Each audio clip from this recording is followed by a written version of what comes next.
and the more uptime you have on certain abilities. So it's not about, oh, and also, if you're spending the rage and you're getting it back faster, that also means the inherent more multi is higher, right? Because while you're spending, if you're only getting it back after hitting again, then in those hits you don't get the more multi from the inherent rage. Whereas passive recovery does give you that back, right? Like it's one thing to go on POB and just put 99 in your rage and just pretend like it's always there, but there's definitely going to be differences, yeah. And it's definitely going to feel different. Imagine with Herald of Ice how satisfying that's going to be. If I go Wolf, I'll definitely grab Herald of Ice. For Bear, I'd probably grab that Savage Fury. And Briar Patch, if I level like a Nature Style Druid, maybe, I don't know. Activating it with Pounce, maybe. I think that's more of a specific build thing. It's nice, but definitely not as impactful as other Spirit Gem choices.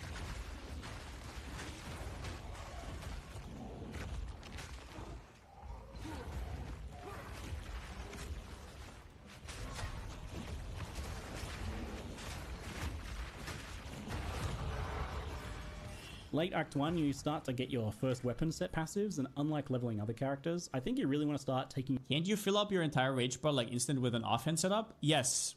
Yes. You're also going to use your offhand setup for your movement skill, you're going to use it for your curses, you're going to use it for your single target, but yes, you're definitely going to use it for that. Advantage of these right away if you're going spells and shapeshift combat. It's like, dude, offhand, it's the classic. Offhand opportunity cost is really high. Like, what you put on your offhand is... not something like you don't want to put rage gain on your offhand. There's probably going to be something way crazier, as there always is. I absolutely think you should. We'll just have to figure it out. So it's pretty simple initially to start doing this. If you've never messed with the weapon set trees, it only really gets confusing when you try to do respecking typically. That's when you kind of got to wrap your head around just how it works. But initially, you can basically just... Oh, it is 8%. Okay, so it is 8%. So you do get 24% from these two. Okay. Like throw any duration or clearly spell-oriented clusters on the staff weapon set, and any shapeshift or survivability nodes or melee damage stuff on the talisman set. I spent and tinkered with these a lot as I went, and it felt like a pretty nice payoff for it. There's like quite a lot of it going on that you can cherry pick between in the druid area of the tree. You can have 3% degen from the Blood Rage kind of effect, right? From the Fury one.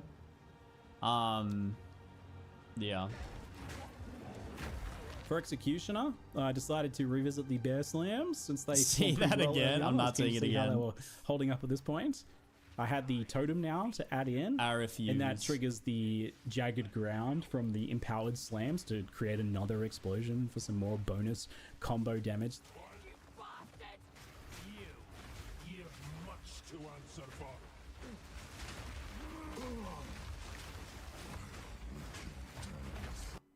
The thing with Ziggy D's video, it's very cool. It is very cool. But it's kind of like he tried one build idea and he's telling us how that went, but he can't really tell us about the other stuff. Like, I wasn't even really planning on doing this. Although, it does look like it might be the way to do it, to integrate slams, is to use volcanoes. It does kind of make sense. And so what he did was he did the increase to limit support gem, so he could have 2 of them out, and then he slams the ground. And what Palsteron was talking about there is really important, because it's like, do you want to just go Titan and just get all of your small passive nodes increased by 50%, which is just a straight up damage boost? Or do you want to go for a shaman and try to get the rage going and maintain it so that you're getting these like rage empowered slams more often? And so like one of the things that it sounds like his chat is fighting him on is that he thinks the node which gives you passive rage regeneration is better than them, because they're saying, oh, it's going to be easy enough to just maintain rage when you are when you're fighting from the gain X rage on hit mechanics.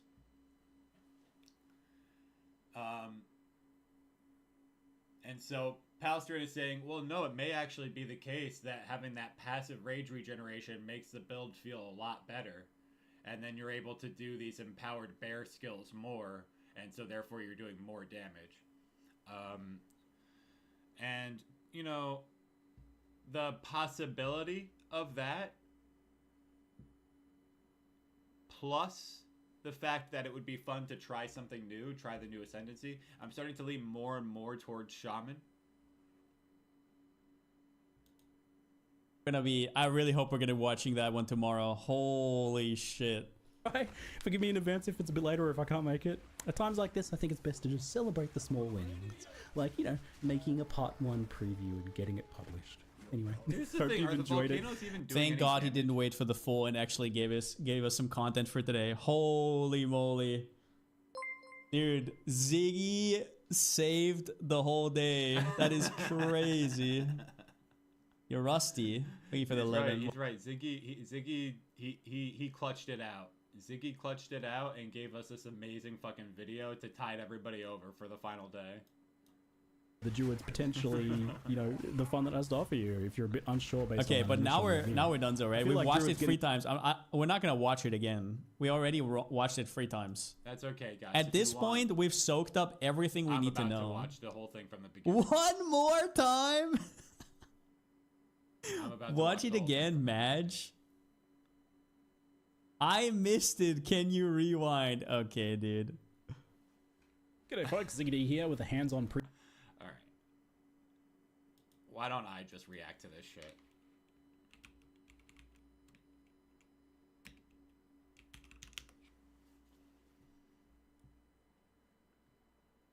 We're gonna watch it from the beginning, guys. G'day folks, Ziggy here with a hands-on preview for the Druid. We'll take a look at the shape-shifting forms, Druid spells, and how the new class plays overall in the early campaign. I got a chance to record this when I went to the studio to host the Q&A, thanks to Grinding Gear Games for covering my flights to do so. Keep in mind that as this was recorded more... Oh.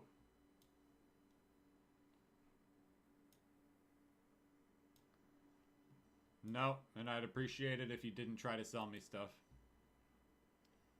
Hey everybody, what's up? Tom here, back at you with an...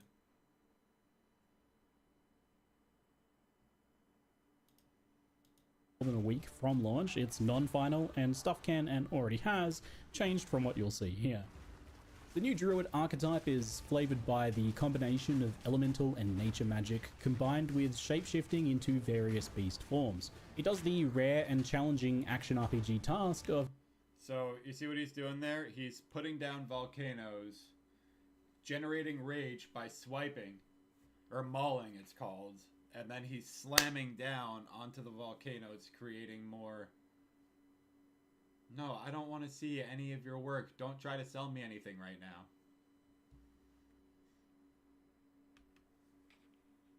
Into various beast forms. It does the rare and challenging action RPG task of giving us the potential to play a hybrid of spells and attacks. The human form is where your spellcasting happens, and your beast forms are where your melee happens. Not natural, this. Air's gone sour. When you start on the beach, this is brought home when you immediately find a staff with lightning bolt to begin spellcasting. However, that is quickly followed by looting the new melee weapon type, a talisman. Talismans function just like any other melee weapon in terms of where your damage comes from. They scale just like a mace would, for example, with increased physical damage and attack speed. But unique to talismans, they give you the ability to select a shapeshift form using this UI element. Werewolf and bear form is what you have initially, with Wyvern unlocking a little bit later on. This choice doesn't lock you into a form, but rather it just grants you the basic attack of the chosen form. Whenever you use one of these talisman attacks or any other shapeshift ability, you'll automatically shapeshift into that form. The basic abilities of each form are fairly straightforward, with the potential for a little bit more complexity as you go and unlock other pieces that they can combo with. The Bear's Maul grants rage on hit, while the Werewolf's form, for example, creates exploding chunks of ice on attacking frozen enemies. So they're designed to support or reward the other shapeshift skills that you unlock later on. The Werewolf looks pretty good. Somehow.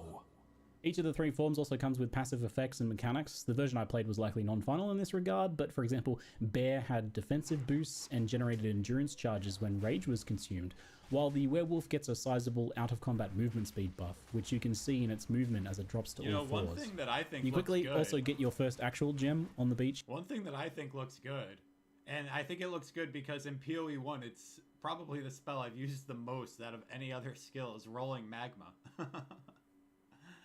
Have you guys seen Rolling Magma with the Wyvern? It looks just like Rolling Magma in PoE 1, except you can move while you're using it. And the weird thing is also is it's an attack in PoE 2. So I do think that if you throw Rolling Magma around volcanoes, it makes the volcanoes spray up. But volcanoes obviously do spell damage. But, you know, if you're not scaling specifically attack or specifically spell damage, you can make it work by scaling fire damage, AoE damage, that type of stuff. So, oh, but then the weapons. Oh no, then the weapons use weapon sets.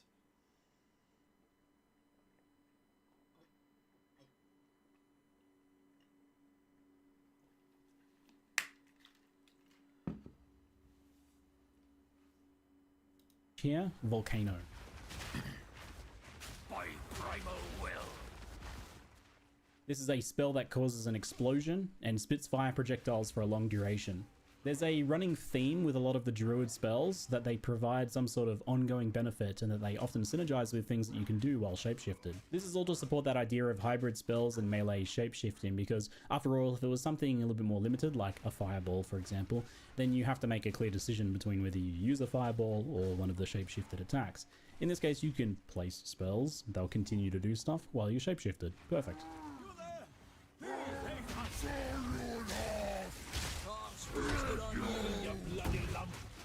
More on Volcano later. For now though, we can fight the Miller with Volcanoes and follow up with lightning strikes from the staff if we choose, or with our chosen shapeshift forms melee, which is obviously what I go for.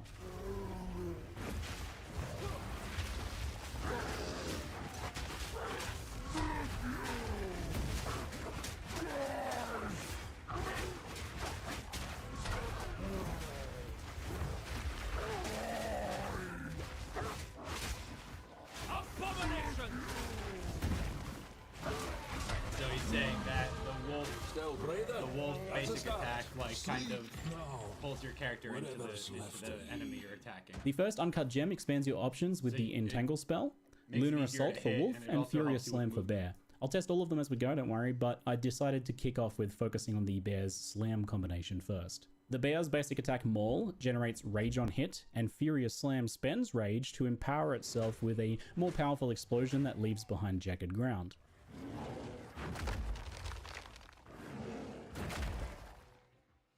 The fact that you're spending Rage also means that this constantly maintains endurance charges due to the Bear's passive bonus. Rage has been simplified across the game, with Rage spenders now more consistently costing 10 Rage, and a new visual effect shows in your character to indicate that you have at least 10 Rage, making you glow, even in shapeshifted forms too. So this means that whenever you're glowing, you know that you can use a Rage spender. I find the Devourer first up, so we get the first test of our metal a little bit early. Aye, this reeks of the Devourer's lair.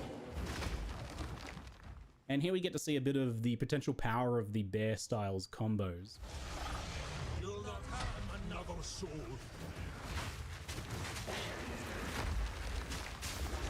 So Volcanoes spit fire globs at an even pace, but slamming them causes an extra set of projectiles to fire. So placing Volcanoes on bosses and bear slamming them while generating and spending Rage is a simple and chunky feeling combo, and it makes pretty short work of the Devourer here.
You've gorged on the good folk of Clairfell long enough.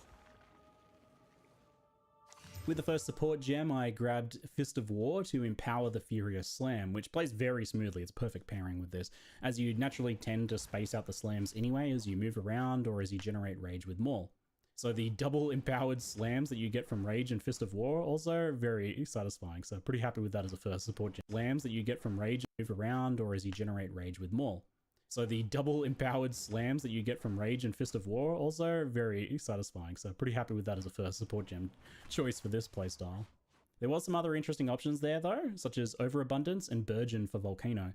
So Overabundance lets you have a max of 2 volcanoes out instead of 1 at the cost of 50% less duration, which I think is a pretty good idea in many cases. Brings them down to something like 4 seconds maybe, but I think that's a very good trade-off because you can slam multiple of them down really fast, get a lot more burst on bosses, and have your slams triggering 2 volcanoes at once. So I run into my first of the League's Val encounters around here. These are just simple sacrifice platforms, basically kill monster in circle. Thankfully, they aren't even too strict about you needing to be in the circle. You just kill monster from the circle. So this video is primarily about the Druid. I'm not really going to be focusing too much on the League mechanic here, but I will touch on my very limited experience with it. The basic premise is kill monsters from 6 circles, and then you go raid a ruined temple for loot and a bunch of crafting options to improve your gear as you level. It's fairly unobtrusive as you play through, and then you get the chance to spend a little bit more time in the actual temple to do some gear crafting. That felt pretty powerful. For now though, I get a chance to pick up the Wolf skill, Lunar Assault, and the plant spell, Entangle, so I'll test those out in the near future. Entangle first, it places a fissure that grabs nearby enemies to deal rapid small hits of fissure. It seems like he's cruising. I mean, I hear people being nervous about the Druid being a viable class. Now granted, this is just this first area, but I mean, it seems better than Monk in the first area, better than Warrior in the first area. Maybe he's just very technically skilled. Do we get to see anything from Act 2 in this video? Physical spell damage while slowing the entangled foes. Skills like this are always really good for utility, like Oil Grenade, for example. Slowing enemies is really effective on Crossbow. I anticipate Entangle might feel similar here as a utility spell. And similar to Volcano, it's got that duration lasting benefit design. So it kind of means that regardless of your actual leveling setup, your build, you can throw in some entangles for some extra damage and slowing. I'm immediately pretty impressed with the feeling of bear form for blasting bosses here. Double empowered Volcano Slams is very rewarding. And the hybrid gameplay option on Druid means that if you need to kind of back off for a little while, you're taking a bit too much damage, your flasks are getting run down, you can give yourself some distance and throw down some volcanoes, entangles, and later on other spells while you're recovering. I'll take the opportunity before we test some wolf form here to comment on the overall feeling of shapeshifting, and it is, thankfully, seamless. GGG have done a really good job here of leveraging the weapon swap system, especially after they kind of changed it to not have delays and things like that. And they've done it in a way that requires zero thought on the player's behalf, which I think is really important. We've dumped a bunch of new players on the Druid here, and then you had to like teach them a bunch of complicated weapon swap mechanics and set up for the UI. It would be a real problem, but you don't actually have to think about it or do anything initially to use it in its simple form. So spells just naturally swap you to human form and your staff or wand so that you can use them, right? Because they don't necessarily work otherwise, and the shapeshift abilities need the talisman, so they automatically swap to that and thus swap you into your form. There's no real delays here, and it just feels smooth and seamless, even swapping between multiple forms. And the gameplay feels pretty fast too, because that was the thing from the preview that people were concerned about. Especially in War form, it feels very fast. The initial reveal, it did a good thing of like focusing on clear, low damage, low movement examples of mechanics so that you could understand what was going on, but it didn't actually show what it kind of felt or looked like to play the Druid, and it made it look honestly a bit slow and clunky. So much blood spilled here, the earth still bleeds. The biggest thing that I noticed playing it though, that almost right away in Act 1, it was much faster and smoother than I would have thought from the footage, and that's because you're actually using things like dodge roll and sprint to reposition between attacks. And you obviously have a lot more damage than what they use in those previews. And now onto the Red Veil Zone, I decided to test the early game werewolf style a bit more. Lunar Assault is a large slash melee skill that has a very high freeze rate and cold conversion.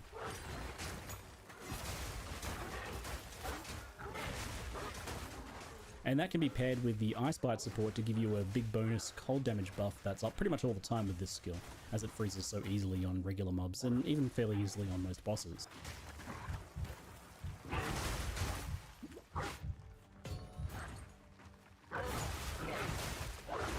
As a quick aside, I can confirm that you can be knocked down while sprinting in animal form, and I can confirm that it's just as hilarious as it normally is.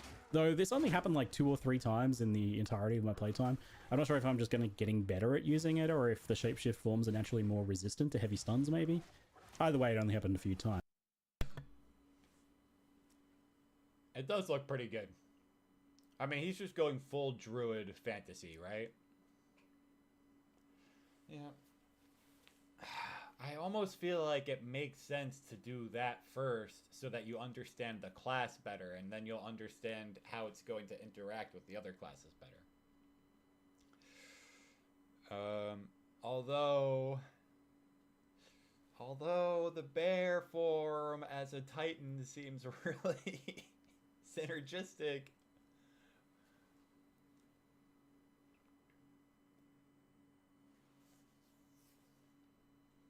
I mean, I'm just imagining going full glass cannon, hulking form, and then the one that makes every other one of your slam skills have a ancestrally boosted. And then the one before that gives 25% chance for aftershocks. Yeah, that's that would be insane if this scales properly into the end game. Especially if you can maintain rage and just fucking go Balrog form slamming all over the place the whole time. Imagine if every other one of your steps is ancestrally boosted. Is that how that works?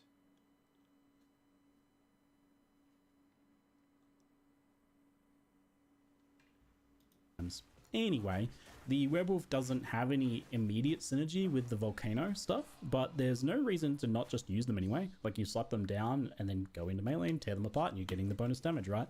And it's all scaling kind of just as well as each other at this point in the game.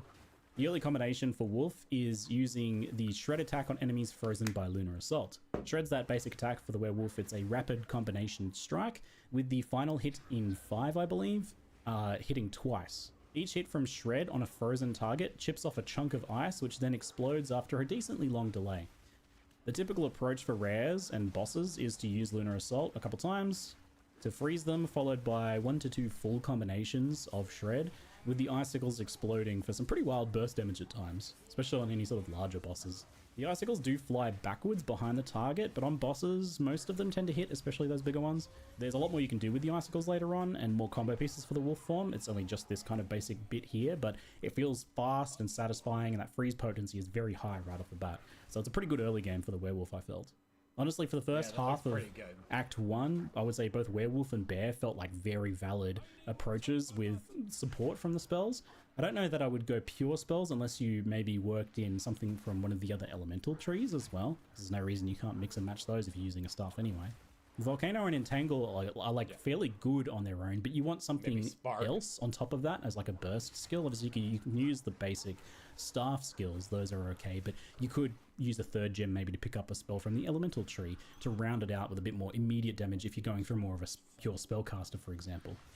Since those pure druid skills are pitched at being kind of like ongoing effects that keep going as you're doing something else, so you want something else to do. So after Red...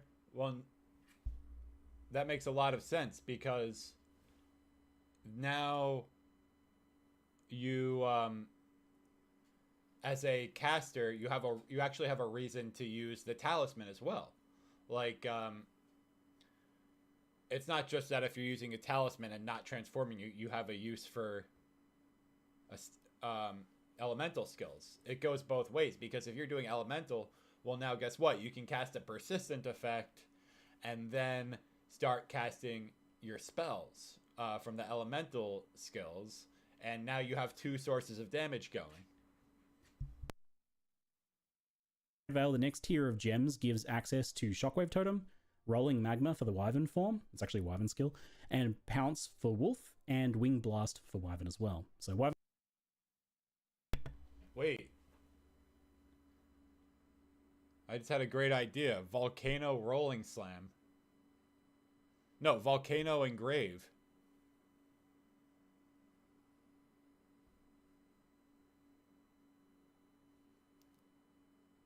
Oh my. Volcano Totem, I mean. I said Volcano Engrave. Volcano and then Totem. That makes a lot of sense because the totem is slamming. Gets 2 here because it's kind of first introduced at this point. You also like unlock the ability to swap to it on your talisman at this point, even if you've got the original talisman, I believe. I suspect maybe it's based on character level. That would make sense. So this expands your build options in quite a few ways, about 4 different directions right away. There's a lot of lines of play on the druid here, even right at the early game. So you can totem with bear form for jagged ground eruptions, for example. Rolling magma plus volcano as a combo there for fire-focused wyvern. The magmas trigger the volcanoes. Yep. You can incorporate pounce into wolf form, which gives a bunch of benefits. And you can also grab wing blast for like a lightning-focused melee wyvern with its default attack. Since at this point I was really enjoying the wolf form, I grabbed pounce, and this is possibly the best all-rounded skill in the entire druid category. It's a skill of all time, I'll tell you. Big fan. It's a great movement skill that leaps gaps and obstacles, which is enough to use it just by itself, but it also slams and hits a large area of effect, which can be boosted with Fist of War. It marks a target on hit, and it automatically marks the highest rarity target, so it just works. You can link your own mark later on, or you can just use the built-in Predator's mark, which is honestly quite good on this skill. It gives the target increased damage taken. Great. It's based on the number of enemies of your enemy that it has nearby, if that makes sense. So, okay, yeah, if you and your minions are standing next to it, it takes more damage. And it also summons a wolf companion each time you trigger the mark on kill. There's other ways to trigger it later on. So it provides its own minions to trigger Predator's marks effect anyway. So this skill does everything. Crazy. Obviously it's a must-have in wolf form, but I used it in every single build I tested on druid. I think if you're using a talisman in your build, you're probably going to want to use this skill. A leap initiator, mark on hit is really good for any melee playstyle, and it's good to just have unless you have like another movement skill that you really want to use instead. I can see you using it. It's important here, I think, that I drive home just how you aren't locked to a form as well. Like, you may know that, but it's easy to just not really think about it. Your talisman choice is only the selection for which basic attack you have. It doesn't lock you into a form. You don't choose a form like most games like this. It's only important what you choose on your talisman if you actually plan to do some sort of combo with it, and I don't think every build will necessarily use the basic attack. Some of them will because they have some pretty powerful combo effects. But for example, the bear forms one just generated rage, and there's other ways to do that. Rage support gem on another skill, for example, so I can absolutely see not using the bear's basic attack for too long. And you'd only use the werewolf one if you were planning on doing some sort of like icicle-based build, right? So you're absolutely free to leap in as a wolf and then proceed to bear slam everything, for example. And it took me a while to really fully take that in and incorporate that into my gameplay. I still catch myself thinking of each shapeshift form as its like own separate thing, even though I know it's not. But try and like remind yourself to take druid a bit more holistically, right? It's if there's like a skill or passive bonus from one of the... It all comes down to what skills you put on your skill bar, right? Forms that you want to enable some combo or synergy with your build, then use it. Nothing stops you, right? The devs have given some guided and more obviously spelled out combos within each particular like shapeshift form or archetype. Like for example, bear's maul generating rage and then slam consuming it, right? Like these are pre-packaged items that we're given as obvious starting points, but there's plenty of room for cross synergies between forms and potentially even other weapon types too. Like I don't see why you couldn't like generate rage on a bear and then consume it in wyvern form for the big flame breath or something. Or even alternate between bear slams and human form mace slams. I'm sure there's a build there. So wolf form, which already felt really good with its high movement speed and attack speed, definitely got faster and more furious with pounce.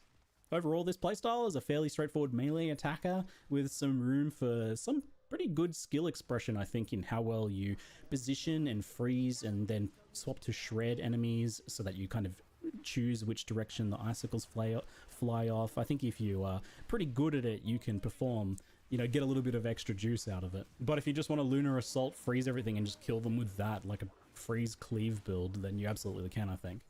It's not as high single target right away as the full bear form combo, unless you get like really nice shotgunning off the icicles on a large boss, for example. but freeze locks down many bosses, and I felt like I was just dismantling any bigger targets, you know. It's like by the time they go to do their first real attack, you freeze them and then they're nearly dead. So a lot of the fights were just kind of over before they began. I did dip my toes into the Wyvern form next to mess around with some of their skills a bit off and on. I played with Rolling Magma and Volcano as a kind of ranged Wyvern. Magma Orb bounces also trigger Volcano's projectile pulse, so it's pretty difficult, I think, to position and take full advantage of, especially if like the enemies are running at you, for example. Something like Entangle can slow enemies down to help with that, so you can throw down some Entangles and Volcanoes and then shoot out some Magma Orbs to do some of that. But it's definitely a more difficult playstyle than what the other ones that I've covered so far offer you at this stage in the early game. This was a bit of a running theme for me with Wyvern in my play session. It's a more complicated form with some very powerful, specific elements, but less straightforward lines of play and synergies overall. It's also the one that's probably seeing the most changes from what I played to when it launches. I already know some changes that I'll mention as we go. I will come back to Wyvern a bit more later, because I had my first little temple foray after my 6th Vaal sacrifice here. This place has gone to ruin. Power blankets this altar. So the League has introduced you with a just very simple initial design. You place some basic rooms. It almost doesn't matter where you put these first ones. Later on, where you place them upgrades, but it highlights and makes it super easy to no-brain it if you want. And then you just run that small temple to clear the rooms you placed, leaving whenever you want. You don't have like a specific objective here. You can clear the rooms and you'll get like I believe a portal to send you out of there once you're done with all of the rooms. But basically you're just going in there for the actual specific rewards of each room.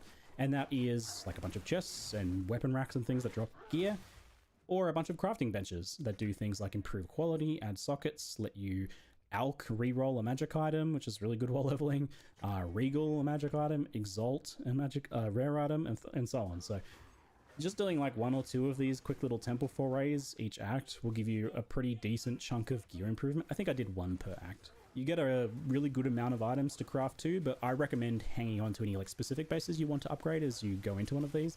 So for example, your next weapon base that you need to craft, you know, you don't have to use crafting currency, you can just go into the temple and make it. Or maybe you like need movement speed boots, so keep a nice pair of boots in your inventory to potentially craft movement speed on. That's how I ended up getting some of my movement speed boots. I've never had so much like socketed and quality gear while leveling in Path of Exile 2 as I have with this temple.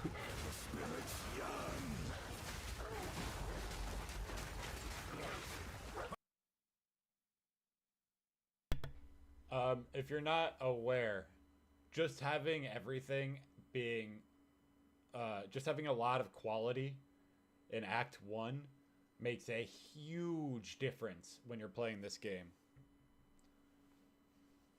A huge difference. It's like night and day. Like literally, if you just use the 3 armor scraps on each of your gear, you're like so much tankier and doing so much more damage. Well, blacksmith stones for damage, but you get the idea. I need more time for that. Look at how much damage he's doing. So after my quick 5-minute temple gearing session, I quickly returned to the cemetery to absolutely embarrass Draven in wolf form. And then I do much the same on Lachlan too, which is often a decent difficulty spike for a lot of builds.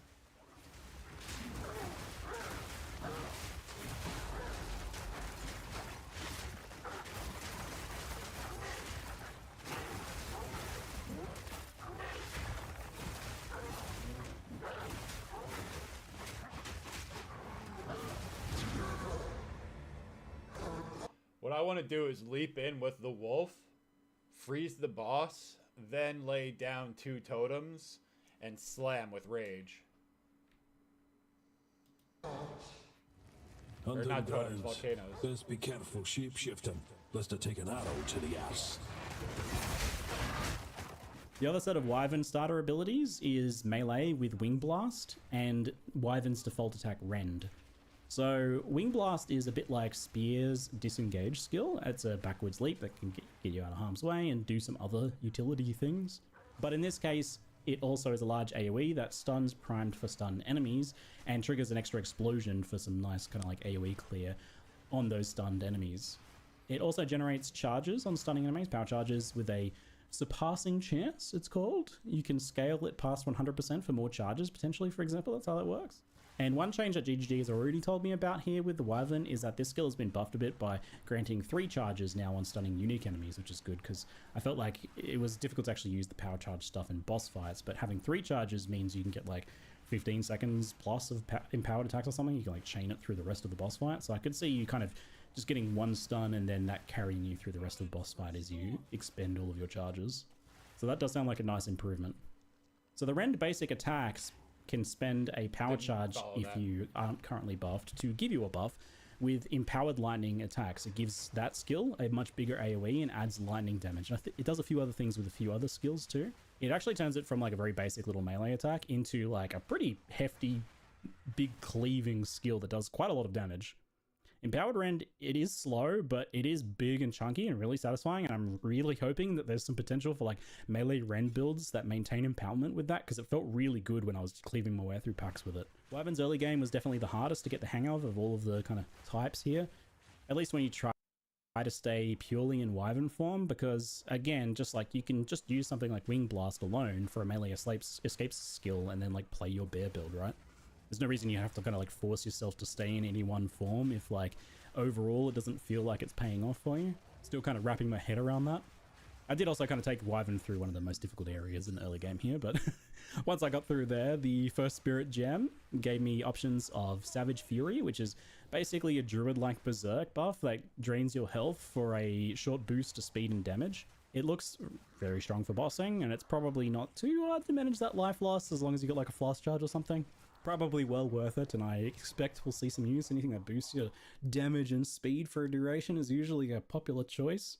I didn't get to chest it in this run though, as Spirit Gems are pretty hard to get hold of in the campaign, and I instead went for Briar Patch. So this buff stores some melee physical damage that you deal to enemies to automatically place a Thorny Ground when you next cast a spell. So if you put a volcano down, it'll be surrounded by Thorny Ground, or if you cast like a Lightning Strike or something, it'll be Thorny Ground as well. It's got a built-in delay, but it's super easy to charge up with just like a single pounce on enemies, for example. It's pretty low impact overall, though I was thinking that there's probably some good utility supports that can go on there later, especially for plant druid styles. Between Thorny Ground, Volcano, Entangle, and Totem at this point, we have a lot of persistent effects we can dump out before engaging in melee, and they all scale fine together at this point in the game, right? Like, so there's no real reason to just not go ham and use everything. It's just like throw everything in the kitchen sink at the boss and then go in and bear slam them. You know, you got time often while most bosses are doing some sort of monologue to like pre-place like 4 Entangles, 2 Volcanoes, a Totem, and automatically place down the other Thorny Ground. So you're absolutely going to go that route. The other notable Spirit Gem choice that I passed up earlier was Herald of Ice, and I wasn't able to get my hands on one for the rest of the 3-act session, which is something I wanted to note because it's a bit of a shame because I played it and loved a lot of the wolf form, but I never really felt like I got the full picture of what it plays like to clear as an Ice Wolf, because it feels pretty good, but it was missing a bit of AoE clear. That's the thing it probably struggled with the most. And not having Herald of Ice was like obviously the missing piece of that puzzle. So just keep that in mind as you watch that wolf gameplay in the future. And just mentally add some of your own ice explosions to that gameplay, just to kind of imagine how your werewolf leveling might go. It's already really satisfying, like doing the icicle explosions and freezing things and watching them shatter. I can only imagine with Herald of Ice how satisfying that's going to be. If I go wolf, I'll definitely grab Herald of Ice. For bear, I'd probably grab that Savage Fury. And Briar Patch if I level like a nature style druid maybe, I don't know. Activating it with Pounce maybe, I think that's more of a specific build thing. It's nice, but definitely not as impactful as other Spirit Gem choices.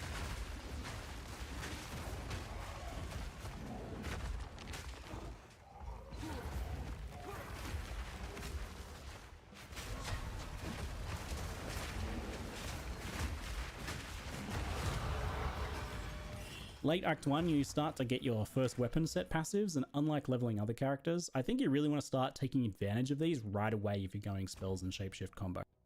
Which I absolutely think you should, it's super fun. So it's pretty simple initially to start doing this. If you've never messed with the weapon set trees, it only really gets confusing when you try to do respecking typically. That's when you kind of got to wrap your head around just how it works. But initially you can basically just kind of like throw any duration or clearly spell-oriented clusters on the staff weapon set, and any shapeshift or survivability nodes or melee damage stuff on the talisman set. I spent and tinkered with these a lot as I went, and it felt like a pretty nice payoff for it. There's like quite a lot of it going on that you can cherry pick between in the druid area of the tree. It makes sense. I think passive tree support is like super important for this sort of like hybrid playstyle, and it's good that that kicks into gear pretty early on if you want it. For Executioner, I decided to revisit the Bear Slams since they performed pretty well early on. I was keen to see how they were holding up at this point. I had the Totem now to add in, and that triggers the Jagged Ground from the Empowered Slams to create another explosion for some more bonus combo damage. You have much to answer for.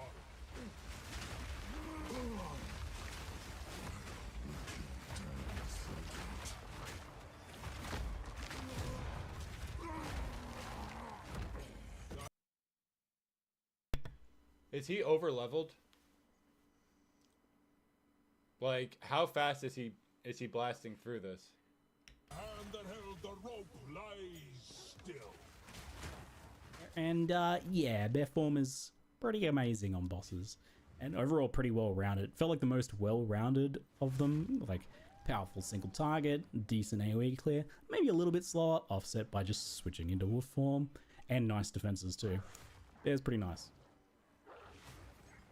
And you know, you can just use that pounce to form shift into wolf and start sprinting when you move between packs. There's no reason why bear has to feel slow when you can instantly shapeshift into a wolf whenever you want.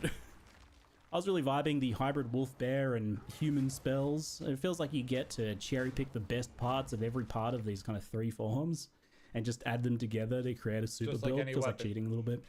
Adding rage and rapid attacks to maul makes it really quick to generate rage for slams as well, with 3 mauls giving you enough for like 2 slams back to back. And when you start double and triple volcano slamming bosses,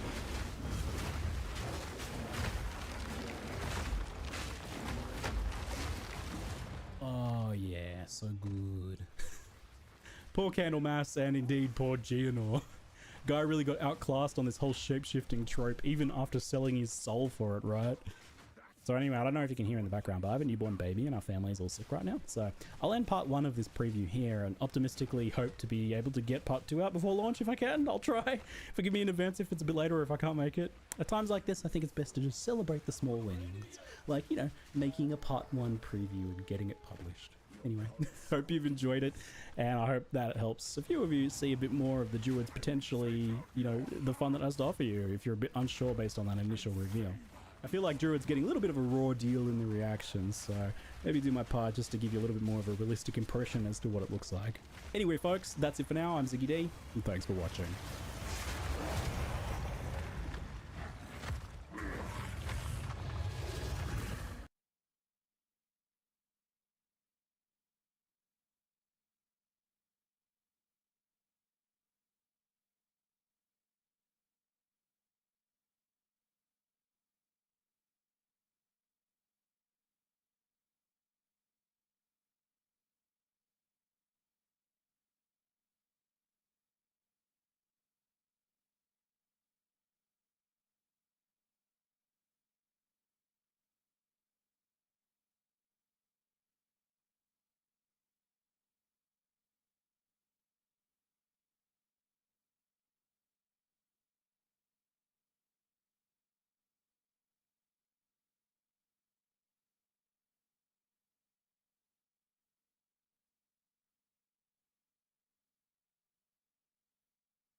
I actually have a final that I have to study for today. So I am going to say goodbye now, everybody. It's been real. That was fun.